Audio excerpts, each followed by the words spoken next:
வணக்கம்.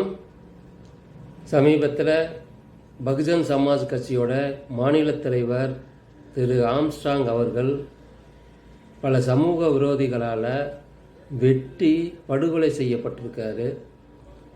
இப்போதான் கள்ளக்குறிச்சியில் 60க்கும் மேற்பட்ட நம்முடைய சகோதரர்கள் விஷச்சாராயத்தினால் படுகொலை செய்யப்பட்டாங்க. அந்த படு ஆடுறதுக்கு முன்னாடி இப்போ ஒரு தேசிய கட்சியோட மாநில தலைவர் வெட்ட வழியில் படுகொலை செய்யப்பட்டிருக்காரு. அந்த அளவுக்கு ஒரு மோசமான மக்கள் விரோத ஆட்சி தமிழ்நாட்டில் நடந்துக்கிட்டு இருக்கு.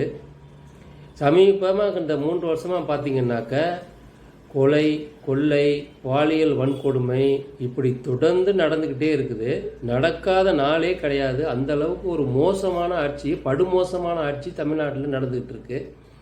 முதலமைச்சருக்கும் திமுகவை சேர்ந்த அவங்களுடைய நிர்வாகிகளுக்கும் அமைச்சர்களுக்கும் மக்களை பற்றியோ சமுதாயத்தை பற்றியோ எந்த விதமான கவலையும் கிடையாது. அவங்களுக்கு தேவை பணம் வரணும், அதுக்கு என்ன வழியோ அதை பற்றி மட்டும்தான் யோசிக்கிறாங்க. எப்படி கொள்ளையடிக்கலாம், எப்படி ஊழல் பண்ணலாம், எப்படி தங்களுடைய குடும்பத்தை காப்பாற்றிக்கலாம் அப்படின்னு தான் பார்த்துக்கிட்டு இருக்காங்க. அதோடு பார்த்திங்கனாக்க இந்த ஊடகங்கள் இதே ஒரு சம்பவம் வேறு ஒரு மாநிலத்தில் வேறு உத்தரப்பிரதேசத்துலேயோ குஜராத்லேயோ நடந்துச்சுனாக்க 24 மணி நேரமும் இதை பற்றி தான் விவாதம் பண்ணுவாங்க. முதலமைச்சர் பதவி விலகணும், அமைச்சர்கள் பதவி விலகணும், பிரதமர் பதவி விலகணும், சட்டம் ஒழுங்கு சீர்கட்டு போச்சு, தலித்து மக்களுக்கு பாதுகாப்பு இல்லை, இப்படியெல்லாம் மிகப்பெரிய ஒரு சர்ச்சையை கிளப்பியிருப்பாங்க. இது மட்டும்தான் விவாதம் பண்ணுவாங்க. வேறு எந்த ஒரு செய்தியும் எக்ஸ்க்ளூசிவாக போகாது.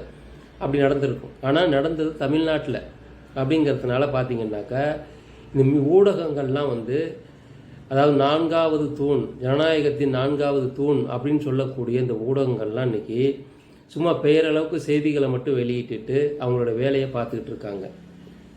அதோடு பார்த்திங்கனாக்கா இந்த திமுகவில் கூட்டணியில் அங்கம் வகிக்கக்கூடிய கட்சிகள்லாம் ஒரு அறிக்கை, அந்த அறிக்கை எப்படின்னு கேட்டிங்கனாக்கா இந்த கிராமங்கள்லாம் சொல்லுவாங்க இல்லையா, பார்த்து பல்லு பற்ற போகுது அப்படின்னு சொல்லுவாங்கள்ல, அந்த மாதிரி பெயரளவுக்கு ஒரு அறிக்கையை விட்டுட்டு அவங்க வேலையை பார்த்துக்கிட்டு இருக்கிறாங்க.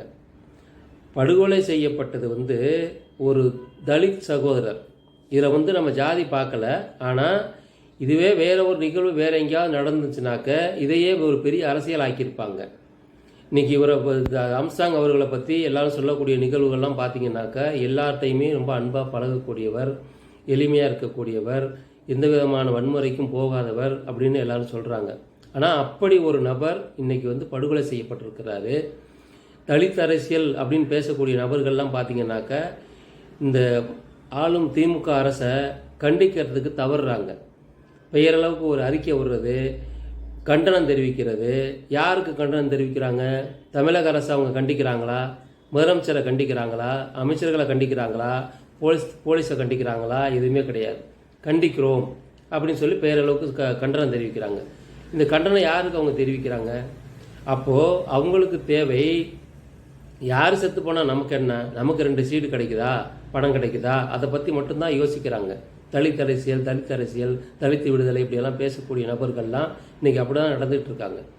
எனக்கு என்னவோ இப்போ நடக்கக்கூடிய நிகழ்வுகள்லாம் பார்த்தீங்கன்னாக்கா சமீபத்தில் ஆம்ஸ்ட்ராங் அவர்கள் பேசின வீடியோலாம் நான் பார்த்தேன். அவர் என்ன சொல்லியிருக்காருனாக்கா எல்லா மக்களும் ஒன்றிணையணும், ஜாதி ரீதியாக பிரியக்கூடாது அப்படிலாம் சொல்லி பேசியிருக்காரு. இந்த தலித் அரசியல் அப்படின்னு தமிழ்நாட்டில் பேசக்கூடிய நபர்கள் தான் மறைமுகமாக இவருக்கு ஏதோ கெடுதல் பண்ணியிருப்பாங்களோ அப்படின்னு எனக்கு தோணுது.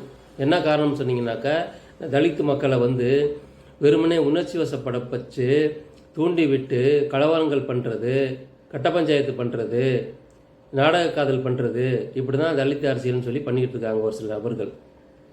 ஆனால் இவர் ஒரு ஆரோக்கியமான அரசியல் பண்ணணும்னு நினைக்கிறார். அப்படி தான் அவர் பேசியிருக்கார் சமீபத்தில்.